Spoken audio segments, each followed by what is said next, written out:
Hi guys, welcome back to my YouTube channel. This is Preet और आज हम बात करने वाले हैं बहुत ही क्रूशियल टॉपिक की, जो आपने टाइटल पढ़ ही लिया होगा, चीट मील। तो पहले हम डिफरेंस समझते हैं कि चीट मील होता क्या है और चीट डे क्या हो। दोनों को बारी बारी से समझते हैं, एक अलग डेफिनेशन है। चीट मील ये है कि सपोज करो, मेरा एग्जांपल लो, मैं अपनी पूरी थ्रू आउट डे में 5 to 6 मील लेता हूँ। मेरा गोल फैट लॉस है और उसके अंदर मैं फैट लॉस के अंदर कोई भी एक मील मेरा जो मन करेगा मैं वो खाऊं।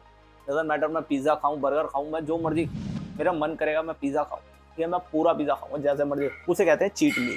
दूसरी टर्म है चीट डे।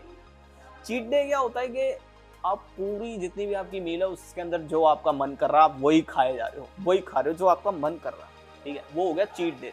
दोनों की बहुत ही अलग अलग डेफिनेशन है। तो अब बात करते हैं हमें चीट डे कभी नहीं करना। अगर आपको अपने गोल को अचीव करना, फैट लॉस को या फिर मसल बिल्डिंग को या कुछ भी अगर करना, तो चीट डे कभी भूलकर भी मत। आपको ये बात ध्यान रखनी है कि आपने चीट मील ले। चीट मील आपके लिए बहुत बेनिफिशियल है। बेनिफिशियल कैसे है कि सपोज करो मैं ही हूँ और मैं काफ़ी टाइम से अपनी डाइट को लेकर कंसिस्टेंट हूँ। मेरे को 1 महीना हो गया, मैंने एक भी चीट मील कुछ नहीं खाया, मैंने बाहर का कुछ नहीं खाया, मैं कंसिस्टेंट हूँ, मेरे पूरे मैक्रोस वगैरह सब कुछ अप टू डेट है, सब कुछ कैलोरी डेफिशिएट के अंदर जा रहा है।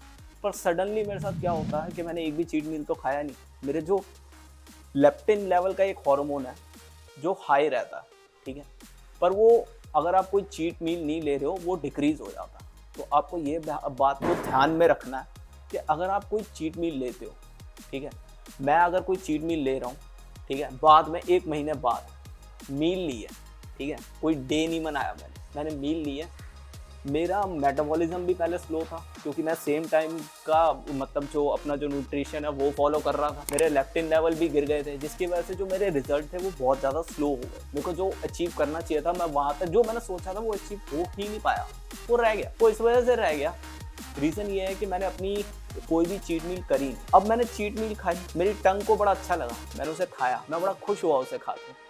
ठीक है, मैं आपको अगर एक बात बताऊं तो चीट मील को भी आप इस तरीके से खाओगे कि आपकी वो कैलोरीज को हर्ट ना करे। सपोज करो एक बंदा है, वो कैलोरी डेफिशिएट के अंदर है पूरे हफ्ते, रोज की उसको मान लो अगर 1800 कैलोरी की रिक्वायरमेंट है उसकी बॉडी के हिसाब से, ठीक है, उसने डेफिशिएट क्रिएट किया जो कि वो 2500 खाता था हर बार, उसने 1800 कैलोरी का मतलब पूरे उस पर रहा और उसने अपनी कैलोरीज में डेफिशिएट में रहा वो। लेकिन सडनली जब उसने चीट मील किया, उसके ट्रेनर ने या उसके डाइटिशियन ने उसे कहा कि तुम भाई अब चीट मील कर ले, ठीक है, और चीट मील पे वो पागल हो गया, उसने जो मर्जी खा लिया। पूरे वीक तो उसने किया लेकिन 7 डे उसने चीट मील खा ली।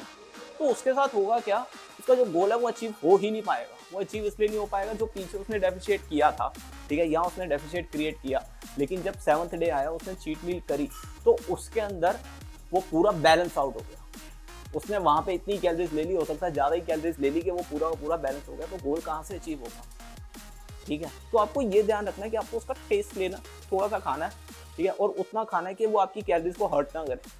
ठीक है, तो इस बात का आपको ध्यान रखना है। अब बात करते हैं कि लोग कब कब चीट मील करें। ये तो हो गया कि हाँ भाई चीट मील का डिफरेंस क्या था वो मैंने आपको बता दिया, चीट मील कैसे लेना मैंने आपको ये भी बता दिया। अब बात करते हैं कि कब कब हम चीट मील कर सकते हैं। तो चीट मील हम कब कब कर सकते हैं कि आप ये मानो, अगर आप जिम ही नहीं गए हो, सपोज करो कोई बंदा है वो जिम ही नहीं गया, तो भाई अभी, और उसने जिम जाना शुरू कर दिया, 1 हफ्ते हुए हैं, 10 दिन हुए हैं, तो भाई अभी तो आप चीट मील मत करो, कुछ मत खाओ, क्योंकि आपने पहली बहुत सारी चीटिंग कर रखी है, तो अभी चीटिंग करके दोबारा क्या करोगे। चीट मील अभी मत करो, थोड़ा कंसिस्टेंट रहो, फिर उसके बाद आप चीट मील खा सकते हो।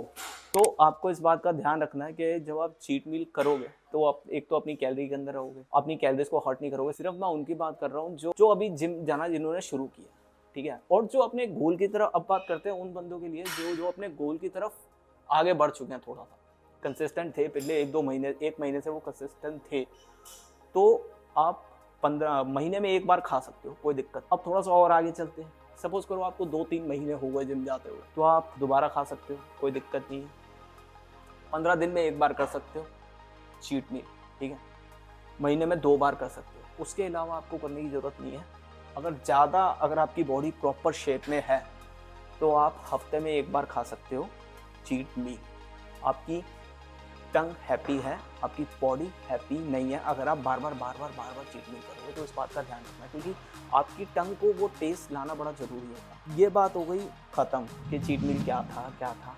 अब बात करते हैं थोड़े टिप्स की, इसे किस तरीके से लिया जाता है। मैं आपको सीधा रीज़न बताता हूँ, टिप्स छोड़ते हैं, आपको रीज़न बताता हूँ ये क्यों ज़रूरी क्यों होता है।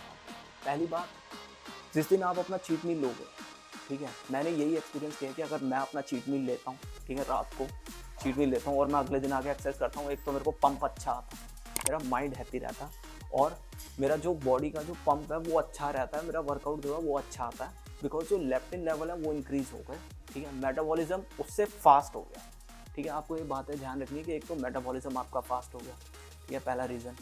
और जो मेटाबॉलिज्म स्लो था जब आपने चीट मील नहीं किया था, जिसकी वजह से आप अपना गोल ही अचीव नहीं कर पाए। पहला पॉइंट आपको ये ध्यान रखना है, रीज़न कि ये ज़रूरी इसलिए है, ठीक है, वो अब दोबारा अपनी जगह पे आ गया। आप अपना आराम से अब एक्सरसाइज कर सकते हो, आपका मेटाबॉलिज्म जो है वो एक बूस्ट मिलता है, एक स्पाइक मिलता है बड़ी तेज़ी से अगर आप अपनी चीट मील लेते हो, तो आपको जो है रिजल्ट जो है ना अच्छे मिलेंगे। इसलिए चीट मील की बहुत तगड़ी इंपॉर्टेंस है। पहला पॉइंट ये हो गया कि आपका मेटाबॉलिज्म बहुत स्लो था। दूसरे पॉइंट की बात करें, दूसरा पॉइंट ये है कि आपकी बॉडी जब आप चीट मील खाते हो तो आपकी बॉडी में डोपामिन हार्मोन रिलीज होता है, जिससे कि आपको बहुत खुशी मिलती है। जब हायर डोपामिन रिलीज होगा आपकी बॉडी के अंदर तो आप अपने गोल को बड़े आराम से अचीव कर सकते हो। दूसरा रीज़न।